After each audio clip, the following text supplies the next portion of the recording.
I want to talk about a subject that people have been interested in for quite a long time and have asked me a lot of questions in the past, but I didn't feel there was a need to speak much about it. I'm going to go into a little bit of detail about it, but not too much because it's not really necessary for the ordinary layperson. And what I'm going to talk about is trances. T-R-A-N-C-E-S, trances. Now, trances is not a phenomenon that belongs to any country, religion, or culture. All cultures, all religions, all countries, from time immemorial, have witnessed people take trances. Now, true to observation, some are not real trances, some are people trying to get attention. Some are some type of mental health disorder where they have different types of personalities. Some are just for attention, but some are definitely real.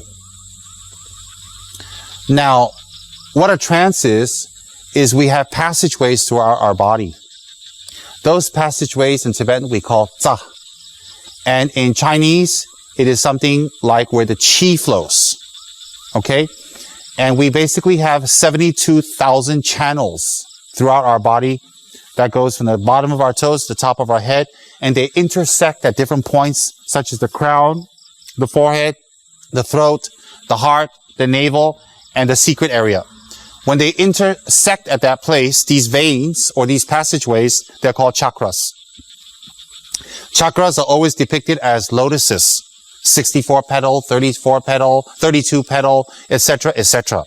And they're depicted as lotuses, but they're not actually lotuses. They actually are wind channels that converge there, and they wrap around each other, or they go around each other a certain amount of times, like 32 times, 64 times.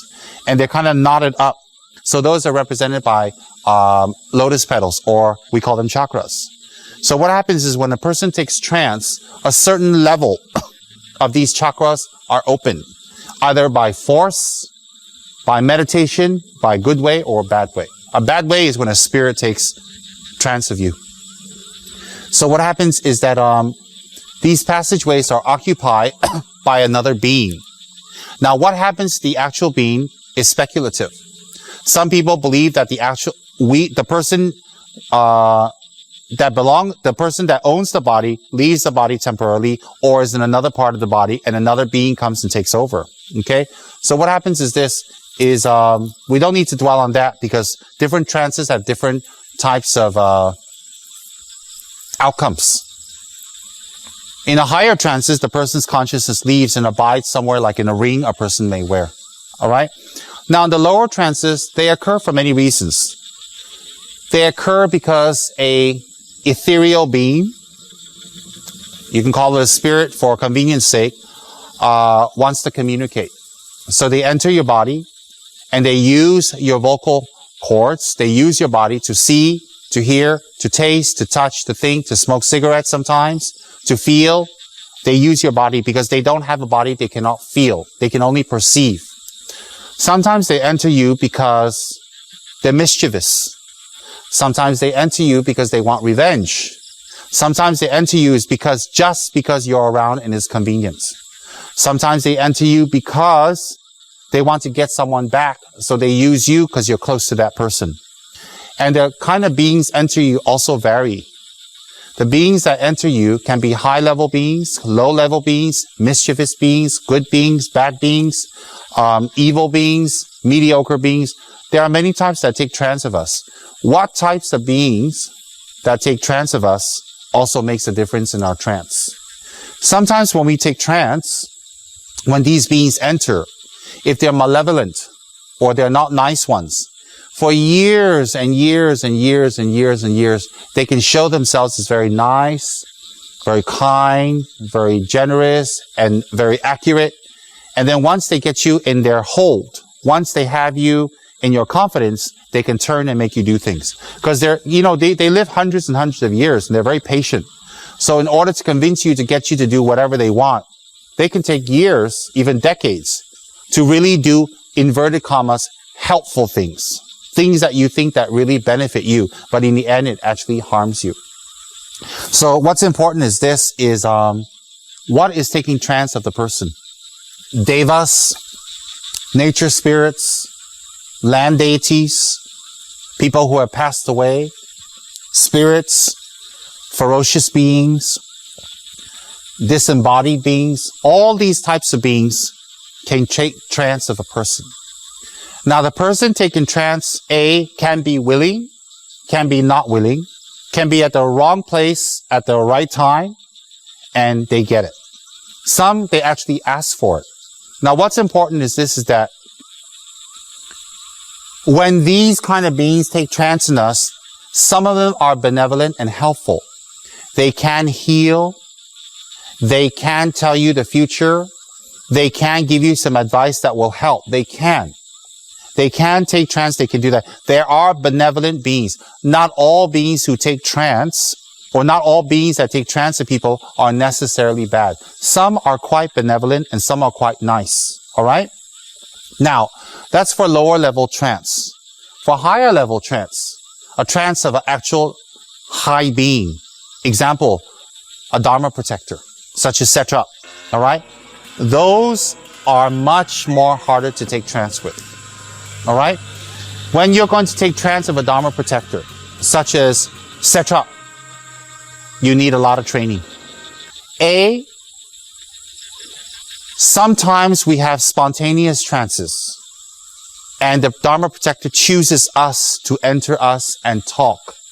Sometimes we propitiate them and then they enter us. Whatever it is, whether they enter us spontaneously or they enter us because we requested them, our body still needs to be prepared. One thing I need to tell everyone: none of my students should be taking trance. None of my friends should be taking trance. I have authorized no one to take any trance. I have given permission to no one to give trance. And I have asked no protector to take trance of anyone.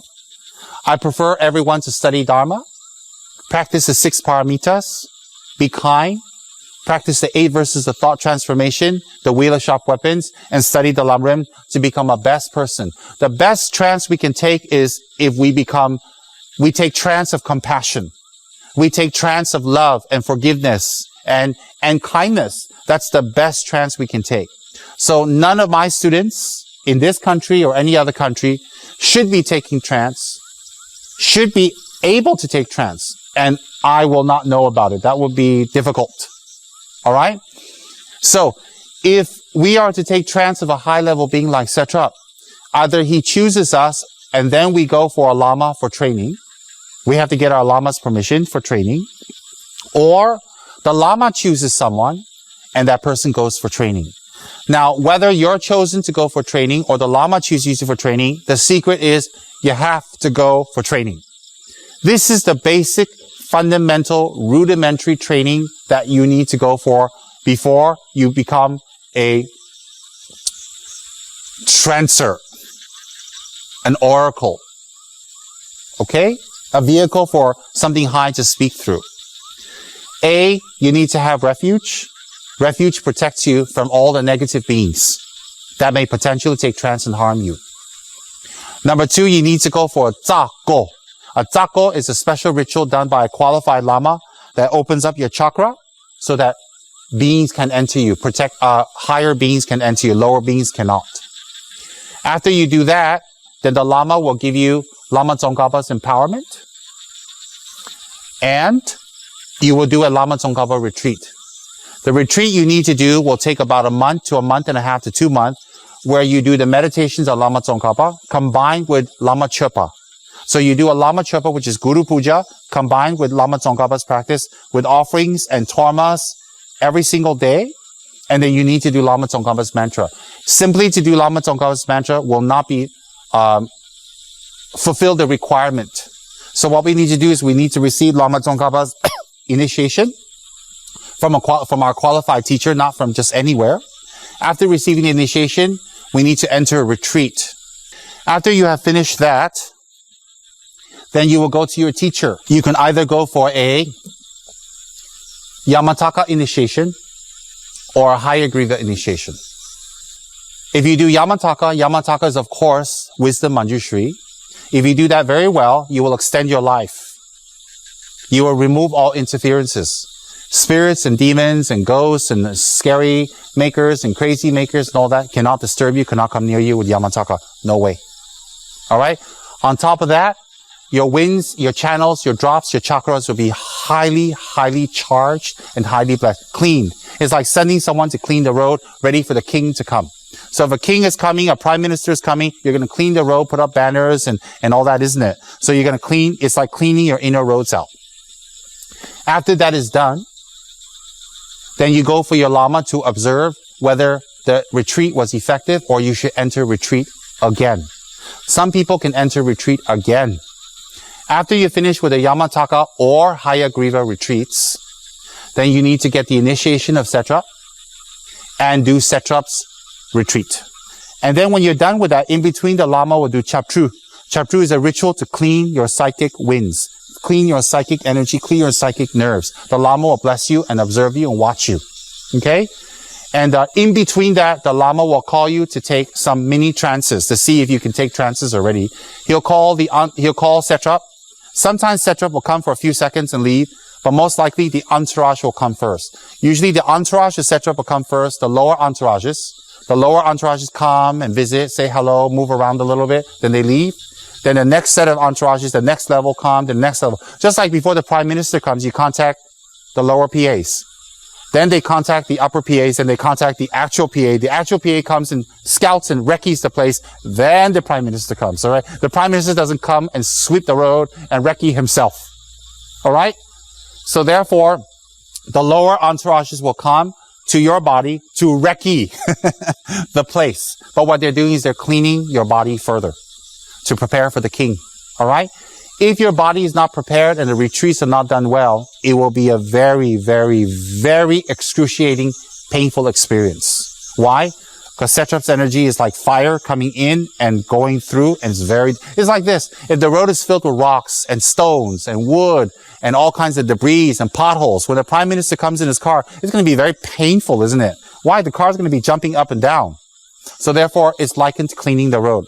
Now, this retreat process can be combined again with extra. Some people need extra practices. Sometimes they need extra Yamataka. Sometimes they need to do extra Hayagriva. Some need to do more extra Vajrapani practices. Some oracles take up to 5 years to train.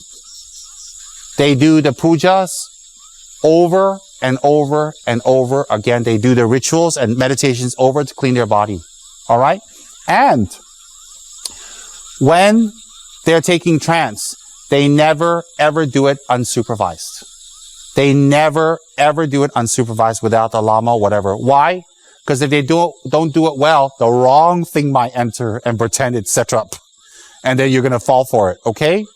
So what happens is, it's a long procedure. It's a complicated procedure, but it's a procedure to safeguard your body from harm and interferences. So not simply anybody should take trance, or anybody can take trance. Now,